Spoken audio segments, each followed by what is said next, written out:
And hello everybody, welcome back to the channel. Before we do get into today's video, as always, make sure you do drop a like on this video and subscribe to the channel for more Celtic content. So I hope you guys are all okay. There's a lot to go through in today's video. As you can tell by the title, Pep Guardiola has Lauds Celtic after yesterday's performance. So if you didn't know, Celtic were playing yesterday in the second game of the pre-season tour out in the USA. We have already won one game 4-0 against DC United, and last night we beat Pep Guardiola's Manchester City side 4-3. It was a very good overall performance, of course. Not to get carried away, but it was we beat Manchester City, pretty decent result overall, to be completely honest with you. They had a fairly strong side playing as well, apart from a few defenders that were probably not first team players. But I thought it was a very good overall play by Celtic. But we'll discuss that in more detail in just a second, because Guardiola has kind of talked about that match and Celtic in particular, and given his thoughts on the situation.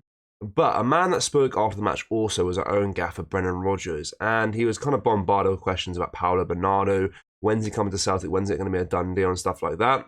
If you didn't know already, Celtic are in the process of about to sign Paulo Bernardo on a permanent deal from Benfica for around £3.375 million, with a 30% sell-on clause in any future sale Celtic makes to any other club. So this deal has been in movement for the last 2 weeks or so, but it seems like he's still not at the club right now, which is a little bit frustrating. Some minor formalities need to be sorted between the player himself and Celtic. But after the match, Rodgers was asked this question, and he said, there's nothing new to add. Clearly, there's a lot of work going on behind the scenes. But until there's any confirmation on it, we'll let you know. I'll make it clear to the Celtic supporters we want to improve, get better. We don't want to stand still this season. We know why we want to improve the squad, and by the end of the window shutting, I expect us to be that. Until that moment, there's a lot of great work going on here with the players. Some of the younger players are developing really well. The other players are already tuned into how we're working and having a good pre-season, which is a good starting point for the season ahead.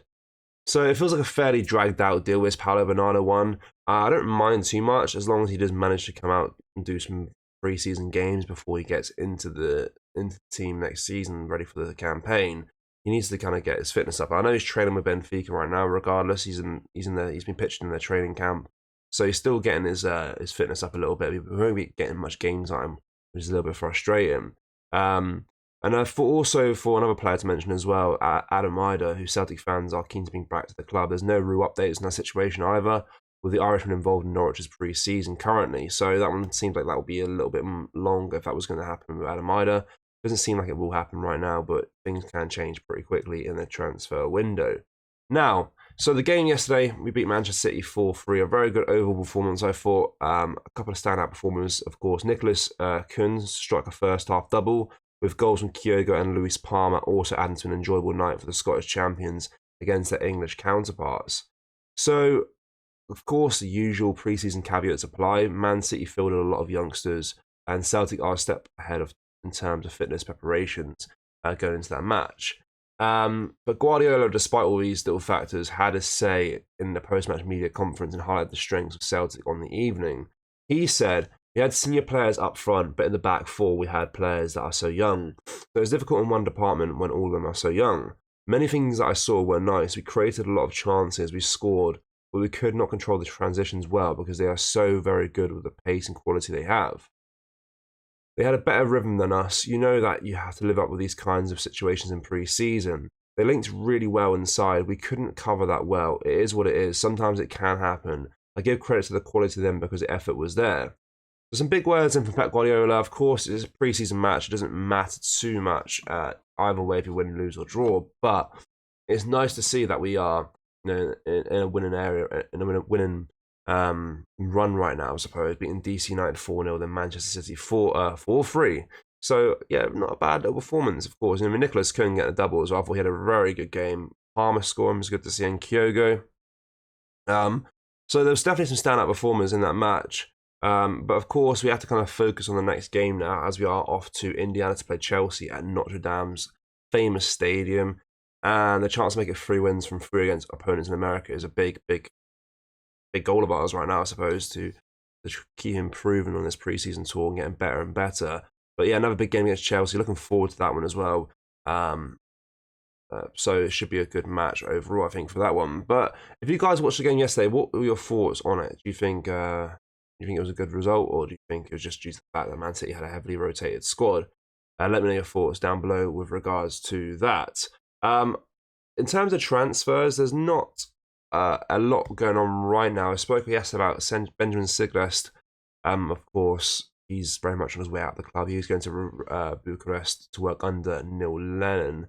That transfer is very much in motion. He's going to have his medical in the next few days, which is a big move for him. In terms of money generated for that, it won't be a lot. I think it's under $1 million. That is no actual exact fee. How much it would cost it, how much money we'll get for him when we sell him. It won't be a lot, as you can imagine. He's obviously a fourth choice goalkeeper. I don't imagine Bucharest have a massive transfer kitty to spend, so probably not a lot. But hopefully he has a good rest of his career now out there with Neil Lennon. They do some bits together. Of course, I mentioned Adam Ida briefly at the start of the video. That's gone very quiet as well recently in the last few days. He's currently in pre-season with Norwich City. I did say this would be the case. I said that he would go there, do pre-season with his team as a new manager at Norwich wants to assess his players and see who he wants to keep and who he wants to sell or who he wants to loan out. Hopefully, he puts Adam Ida in the sell category, so Celtic can go after him and without any serious hesitation on Norwich City's side. Of course, we know he wants to come to Celtic, but can we match the transfer fee that Norwich want is the question. So we'll see how that one develops in the next few days. Of course, Paulo Bernardo, Rodgers saying it's still not done, but it's very much in motion. That's just got to be patient with that one, I suppose. It's not a matter of if, it's a matter of when he comes to Celtic, I suppose.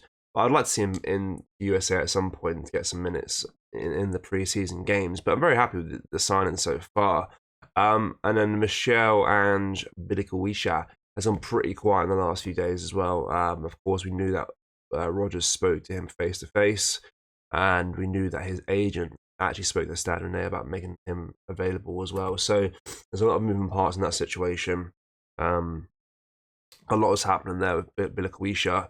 And that's pretty much it in terms of transfer links right now. Again, I feel like we should be linked to more centre-backs, but we've not been really trying to target the area of the pitch right now, which is a little bit concerning, to be honest with you.